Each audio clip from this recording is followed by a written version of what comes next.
So here I am today, just on to my next podcast from Thoughts of a God. Today's one is going to be a bit of a thought-provoking one, so I'm not sure how this will go. So the title was Common Sense from Skeptical Thinking.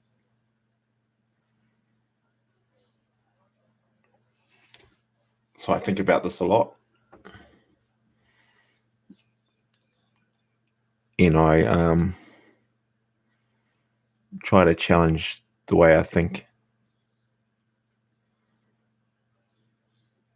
And being skeptical is probably one of my main tools for that. And it's kind of a balance between the skeptical and the common sense. Most of the times they go together, but there's kind of a boundary to them depending on your knowledge. So if we break them down, you got common sense and you got skeptical. Both of those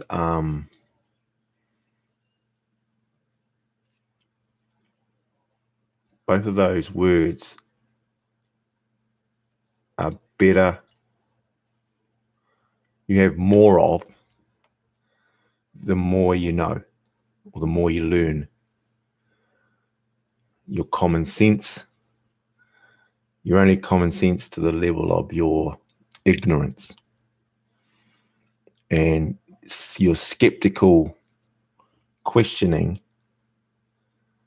is probably limited to the same as your ignorance.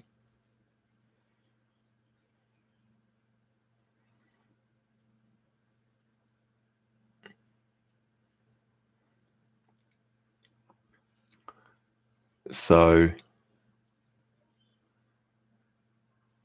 learning complicated things would increase your common sense, you would think. It's not necessarily true on its own. You would have to have skepticism to challenge what you think is common sense. So, guess what I'm saying is that knowledge isn't enough. Learning isn't enough. You still have to continue to break down your own ignorance, challenge your own ways of being, in my opinion. So that's the subject. And looking at my notes, a lot of the time, the way I phrase that is that it can look like you're spending a lot of time thinking about what is obvious. So what I mean by that, so what we think is just common sense, it's just common sense. With a skeptical mind, you can go, well, is it true or isn't it true? And then that what you think was common sense wasn't common sense. Well, it wasn't logical. It wasn't true. Or there's another perspective to that. So skepticism feeds into questioning, being curious, and all those sorts of things. But like I say, you can find yourself challenging quite a lot of things going on. And as I mentioned, you end up thinking about what seems obvious quite a lot until you get to the point where, well, my ignorance is to that level, so then later on, you see the benefits. It's like learning something new, you know. You already knew that it was probably beneficial. You might have learned it, you might have heard it. Here's an example. I never used to journal much. I never used to take notes. Didn't know the benefit of it. Now, was that common sense? Was common sense, or was it I just was ignorant towards, didn't know it was going to benefit me that much? Well, wasn't until I went through it, reviewed it, saw benefit in it, because it was still hard, it was still difficult, still didn't like it.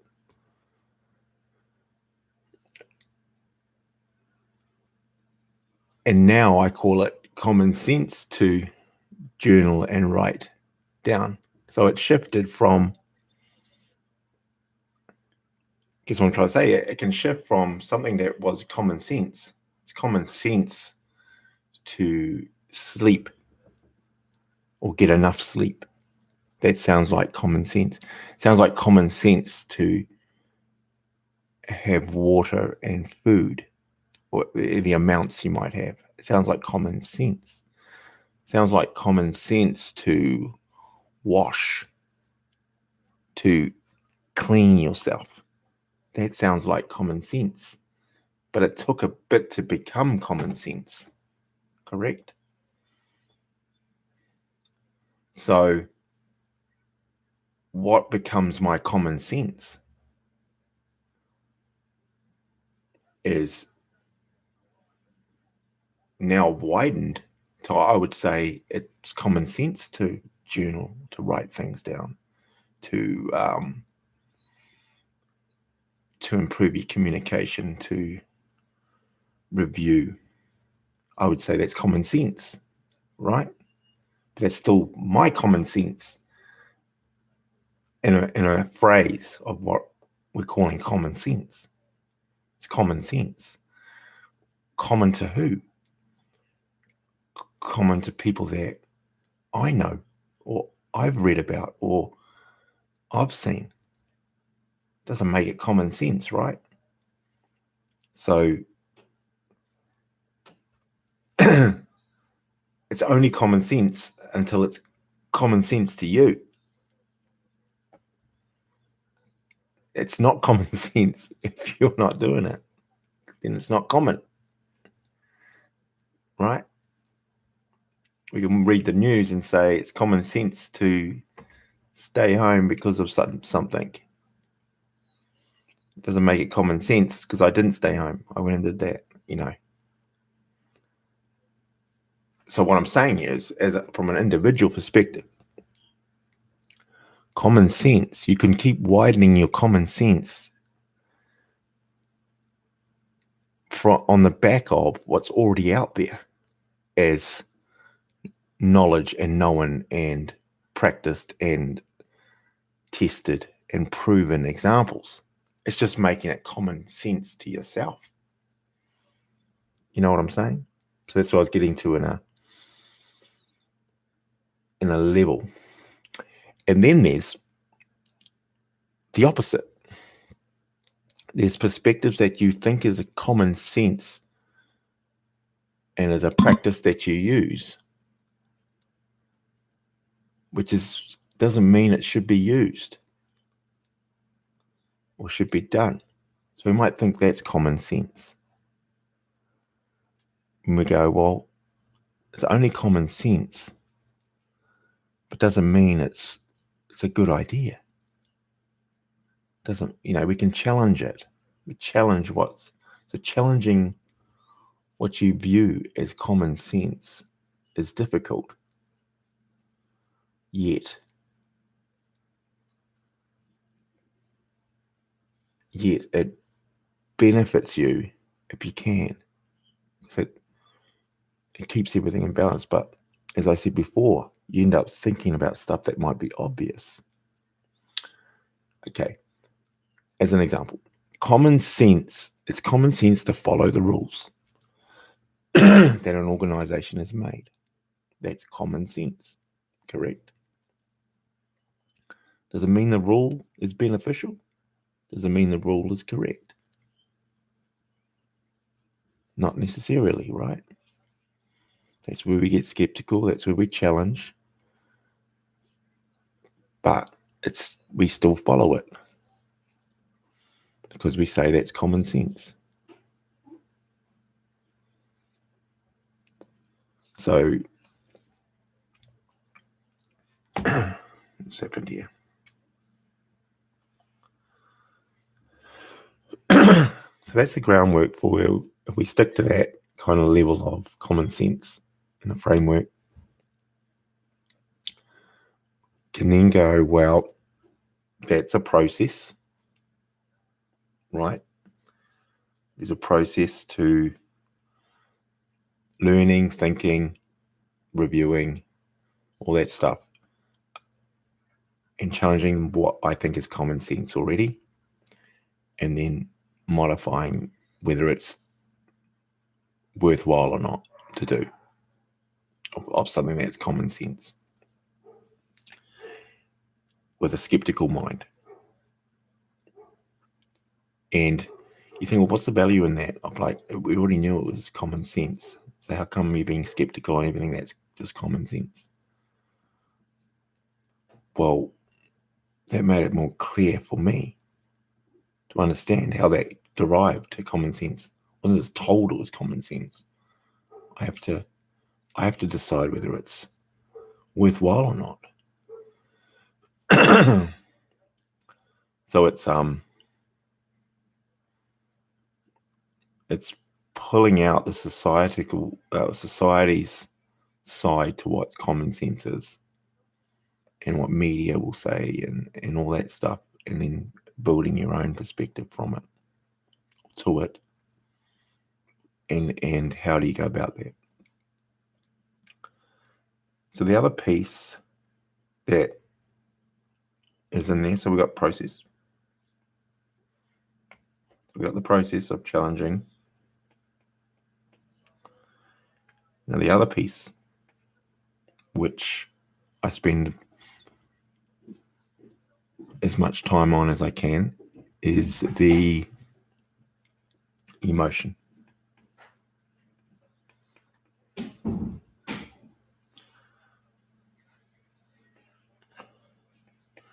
Because within that, the factor is with common sense, logic, skeptical thinking about all those pieces. There's an emotional part that comes through, which in my experience, you try to reduce, but it's there whether we want it to be or not, as an individual anyway, and as a group, but as a human. And so the emotion part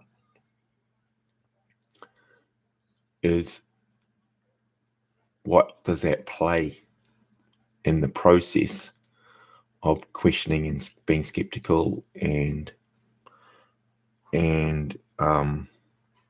logical thinking? And the emotional part can either play a part to myself or can be derived from other humans, can make me feel that way. And understanding that that's what generally will happen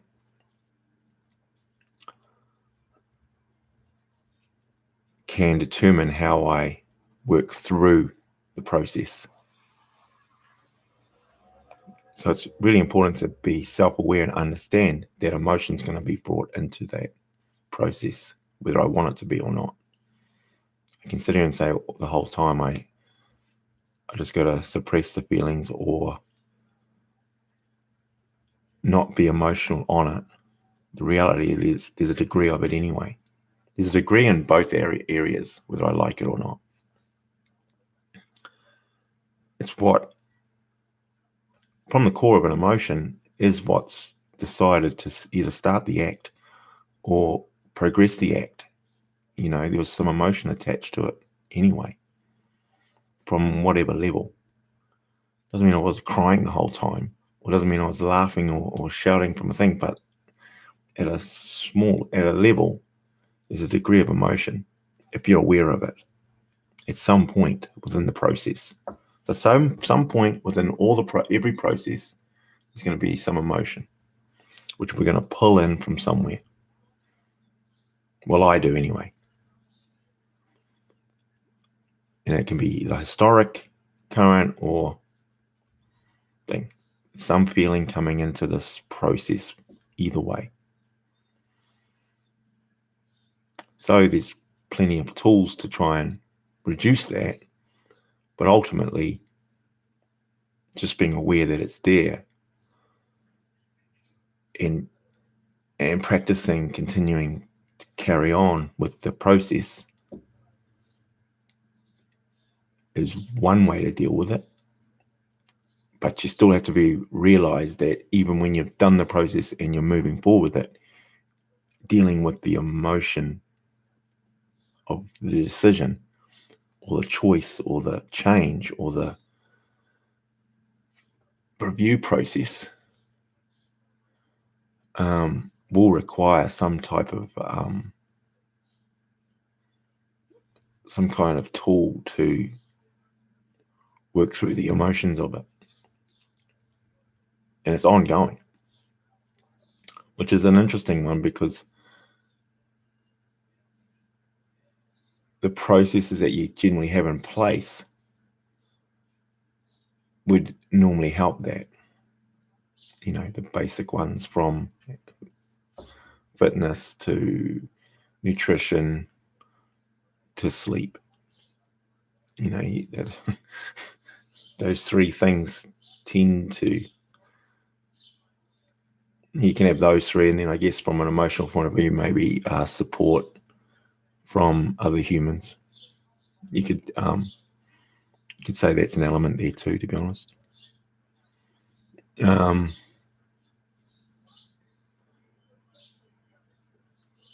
So that's that's the bit I was wanting to share out loud, is about the realizing the emotional impacts.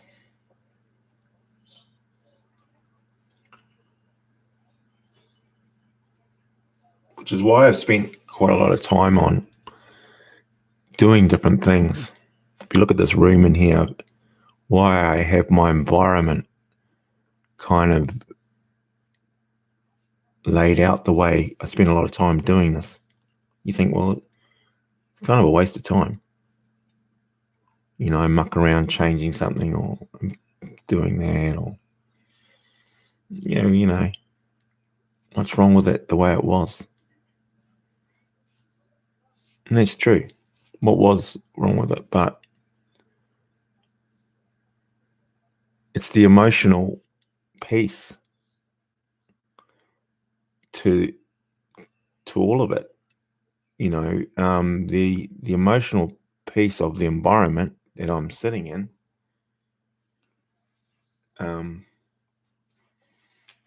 supports the setbacks and the changes and the challenging and the difficulties I'm going to continue to have.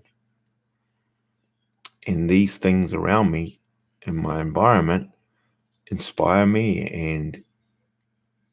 and motivate me and reset me and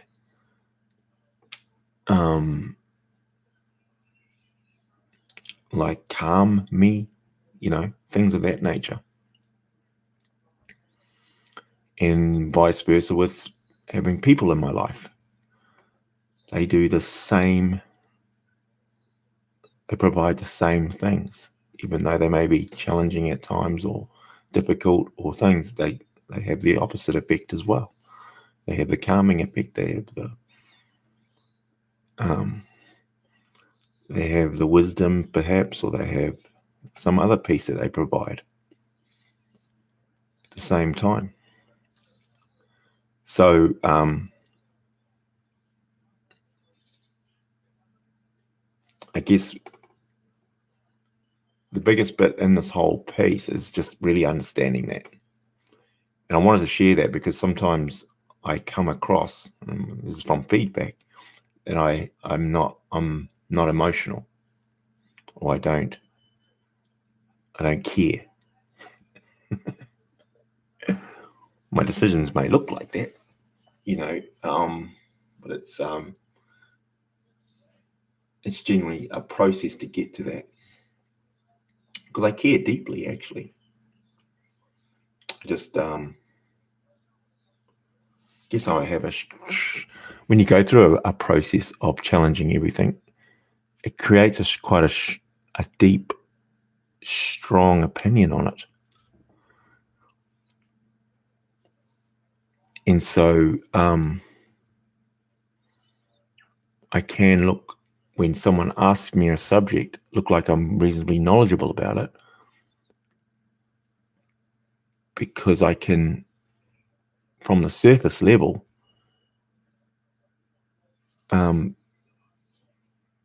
think that makes no sense. And yet you would say it's common sense. We all think this way. Well, I don't. And that can be quite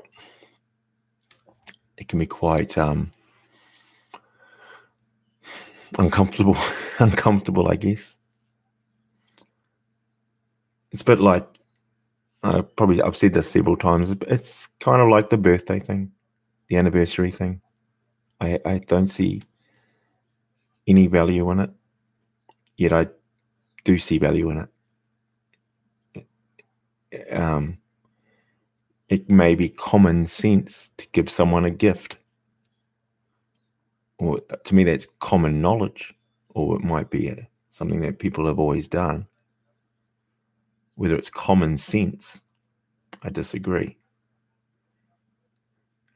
But it might be considered common sense to people to give them a gift, or to wish them well on that day.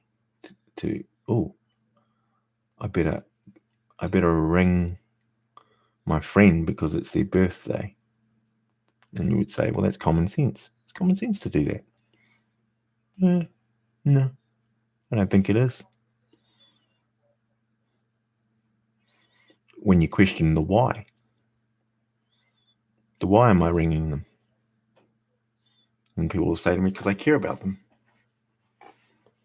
And because of how I feel on my birthday, if someone rings me.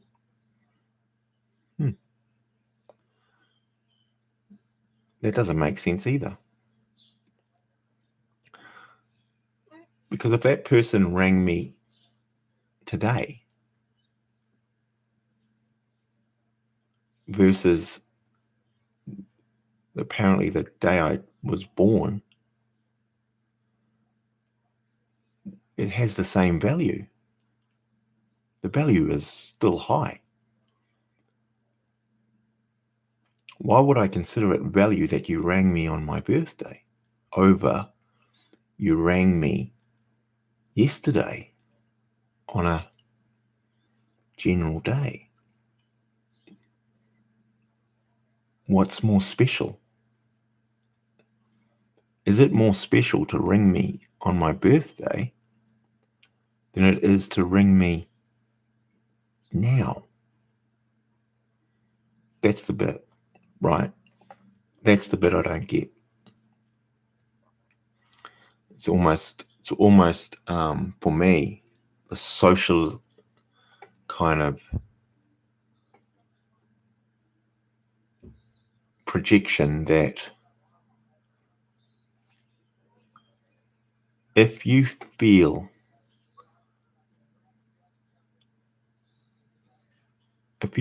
upset about me not calling you on your birthday, yet I called you 20 times during the year, spoke to you daily, weekly, monthly, I don't know, regularly. Let's just use that. And I didn't call you on my birthday, on your birthday. Where would the value more or value less? I still don't get it. And that's the bit, till you get it, till you understand it yet. That's how we live. Well, that's how lots of the population live.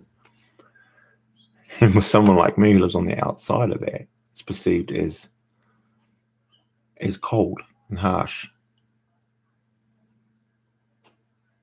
And I thought, well, if that's measuring value, I'm not sure. You ring someone on their birthday and you ring someone the week after. Both of those have really great value. You don't ring someone on their birthday and you ring someone a week after. I'd say that has value. True. You don't ring someone on their birthday. You don't ring someone a week after. Or you ring someone on their birthday, but you don't ring them again until the next birthday. Not sure about that. Not sure about that. That's different value, in my opinion. Acknowledging that it's someone's birthday. What the hell does that mean? I don't get it. What did you acknowledge? Do the birthday jokes, the getting older speech, and then you will agree that it's just a waste of fucking time as well. It's a subject that has less value. If you rung me and talked about your children or your parents or your brother or something else or each other, that has meaning whether it's my birthday or not, correct? So that's all it is. It's questioning. It's the rabbit hole I end up down when you question things.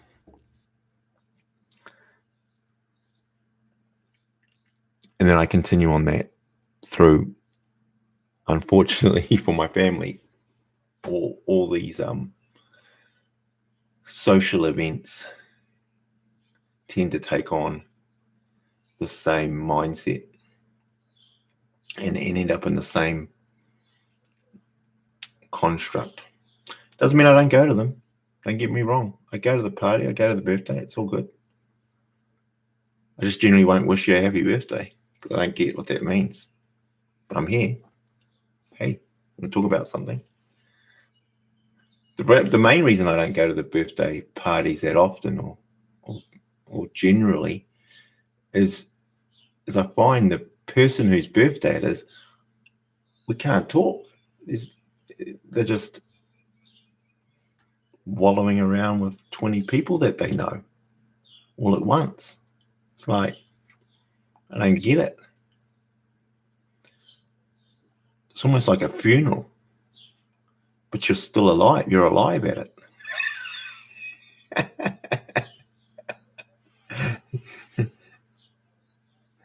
A funeral. Is it? Yeah. Well, everyone's there, but you're alive at your birthday. Is it a fair assessment? I don't know.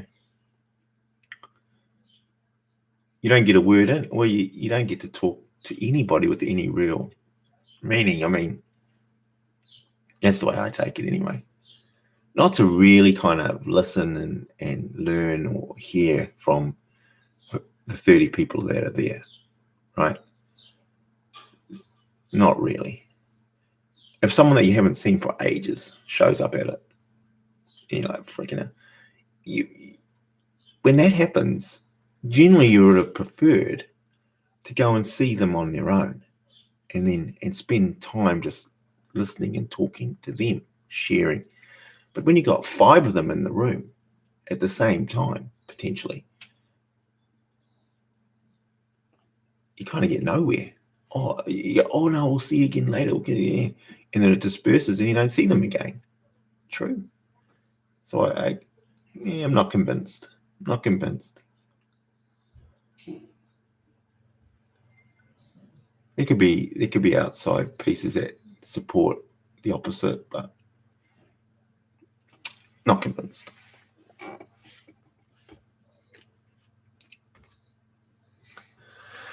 So yeah, so that kind of covered sort of a lot of the areas I come through. There was a statement just recently that I listened to this morning. I was watching a bit, and this happens to me all the time. It pops into my phrase, and I listen and I read and I hear it and I go through it. And I use this process. You know what I'm saying? So this one was this morning's one. The best is yet to come. Okay. The best is yet to come. Now, just said as a statement like that, but when you say it on the back of a story, which this was done, where it showed a guy who, call him the Iceman or something, and he was in love with his wife and stuff, and they had 4 children, and they were living, and she was all this, she meant all the world to him and all that sort of thing. And then she committed suicide. And then she commits suicide. And what it did to him, he had to look after these 4 children and lose that person through that way. And you emotionally get connected to that story. And so he shares that piece in a deep way, or in a factual way. Anyway, so you attach yourself to it with the emotion. And then he continues on and shares stuff, world records he started doing by swimming in the ocean at certain temperatures, climbing Mount Everest in a pair of shorts, and doing all these interesting things from a human perspective, being out in the cold for long periods of time, going under ice cold water for long periods of time. And then shares all that, and he's saying, well, this was just his way of getting through the grief. It's all it started out as it made him feel better. Because every time he was sitting there, he couldn't get those thoughts and what could I have done better or more for my wife to be in a dark place so bad that she would kill herself. It's hard to shake, right? So on the back of that story, you're already in an emotional state, potentially, if you listen to the story with any sort of detail and any sort of attachment from your own life. And if you're in that situation, it's releasing emotional chemicals in your mind and physically feeling it. And then on the back of that, you have a statement like, the best is yet to come. All of a sudden, that phrase, in my experience, lifts you. It lifts you from where you were to what you can do in that moment. And I find it doing a lot more of that for me personally.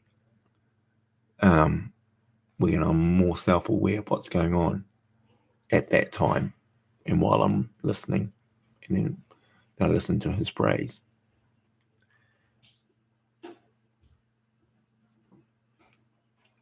And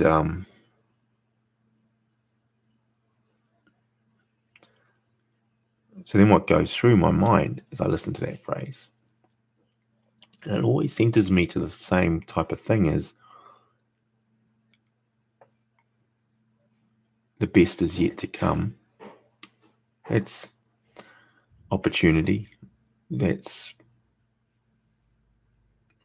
a encouraging and uplifting statement, but it requires work. It's not going to, the best isn't going to come by chance, because it's relative to what you mean by the best is yet to come. The story involved him working on himself. And what tends to happen is we can look at a statement like that and use it just to continue on the same way we are, right? He was doing one thing to support one area of him to deal with his mental thing, and more came from it, which is the piece I take and the piece I agree with. So the best is yet to come is still derived from only if you work at it, only if you continue to change, only if you continue to reflect and review. Because the reality is that was the path we saw. There was 10 other paths he took prior to that, trying to resolve the same thing. He would have been depressed for a while, probably.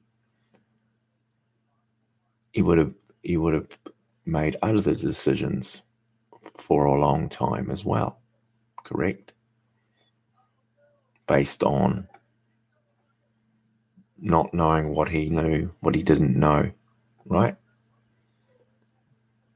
A lot of it would have been from advice, which would have been what some would have said just common sense.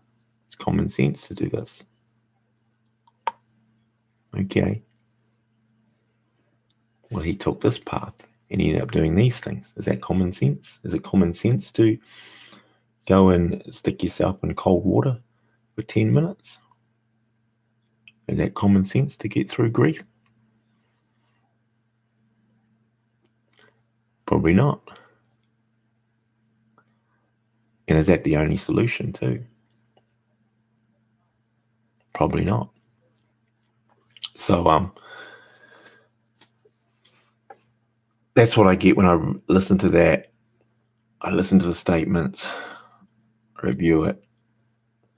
I go, wow, and how can I use a piece of that in my life? And what I've got to be careful of, and what I think's working, is that I go, wow, yeah, he did a lot of work there. He worked on himself a lot to get where he was, and to get himself to a place where he is now. He did a lot of work. It's what I take from it.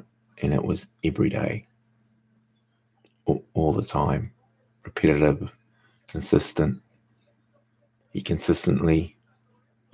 would have had days where he wouldn't have wanted to do it, days where he doesn't think it's worth it, but he had a why. Had a why in there, had all those questions which were able to keep him pushing through.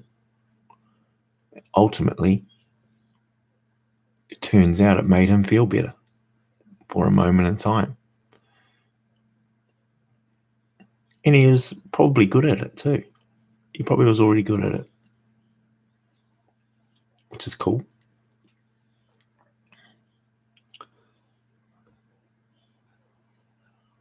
So that was something I read this morning. And to me, there's a lot involved in that. And then the other one was, I heard this a while back, comeback is better than any setback. And on its own, comeback better than setback. So I guess that's uplifting. And for myself, say, if I'm like this and then I have a setback or perceived setback or any type of setback, I lose a leg or get sick, get injured, lose my job, I guess, whatever your perspective of a setback is. My wife leaves me. that in that moment, which that same thing for him would have felt like, I just lost my wife and shit. Come back. It's better than any setback. Whatever. Has no meaning to him at that point, at that statement, at that time, right? But in essence, it's kind of the same thing to a degree, which can send you on a similar mindset. If that's earlier on, if you've got that as your why, and if you've got that to go, you've got to realize it's a process and it's going to take time. But only if you work at it will you change. Otherwise, you just go around and around in a circle. If you're continuing to go around and around in a circle, that's going to be a problem. You kind of want to be going in a line. Round in a circle, generally don't go any higher. Unless the circle's getting bigger. Then, okay, seems a long way to go around it, but it's the same as just going in a straight line and dropping and going up. I guess in a circular way, if your circle's getting bigger. Anyway, that was more of a physics. So come back better than any setback. And that can have another way of looking at it from more of a maybe an egotistical perspective, or a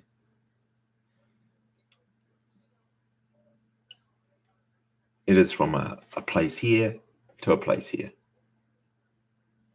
This may have been where you perceived you were. I was already here. And we're perceptivizing that I've had a setback, so I'm down here. And that can be mentally, physically, both, right? Emotionally. Yeah, mentally, physically, emotionally, you can be here. And when you're here, what's the types of things that can start to motivate me and push me to not continue to stay here, or worse, spiral further down? Because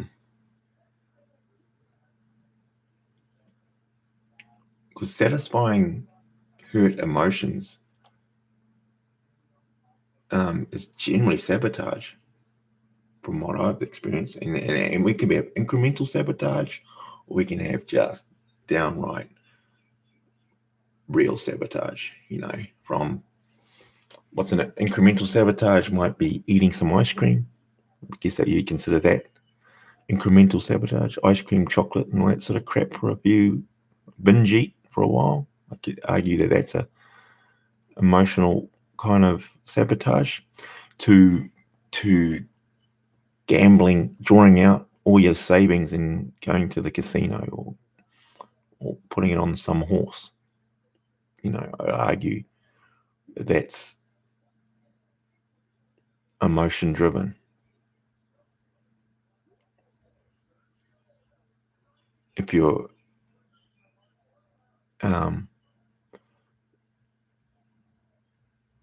emotion, that would have to be emotion driven from those same things.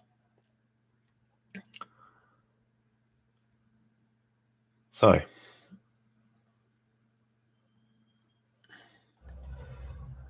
come back better than setback. The best is yet to come. They do sound a bit cheesy after a while. It's my fault. See what I get to? I start thinking it's cheesy. That might be my ego start sitting in there.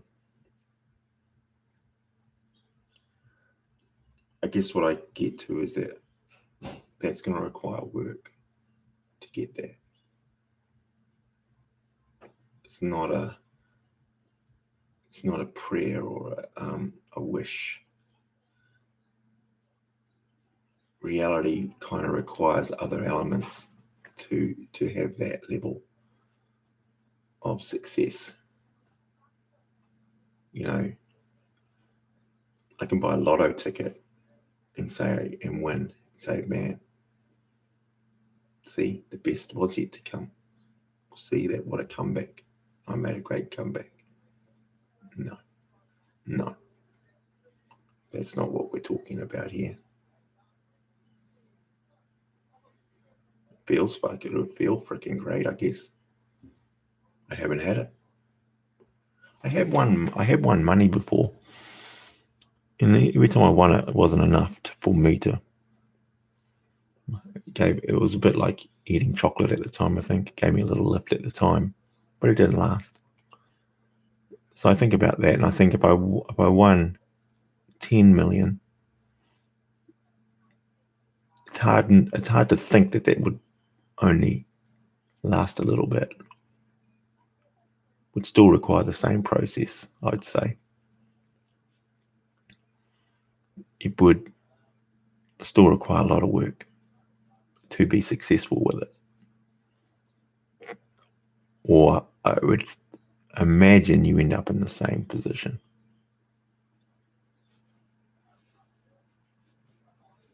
Because most of the time, if I listen to someone who says or does or says they want to win money, it's generally for stuff that has no meaning. Winning the money was not to put them through college. They don't say, man, I wish I won $1 million. Then I'd put myself, then I would go and learn all these things.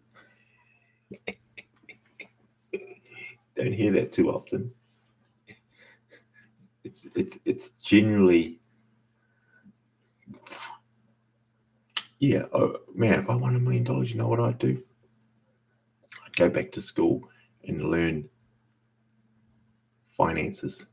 I'd learn how to run the finances. I think, well, why don't you do that without winning $1 million? So not only do you go, it's weird to want $1 million and to go put it on there. Most people, well, I haven't experienced many people that would say, well, won $1 million, I'm going to invest it. I haven't heard many people say that. Maybe they'll do it in a portion. They're going to do some of it, maybe at some point, but that's generally not the speech. What I'm going to do with it. Generally, what I'm going to do with it is get myself a new car, get me one of those, get me. Beer. Because I don't think that. I have not thought that for a long time. Definitely has broken down, but I think the level that I would invest is quite high. Only because I'm thinking that crap. I think it's more that. If I wasn't thinking this type of thing, then that wouldn't be what I would be looking to put it into. So that makes sense.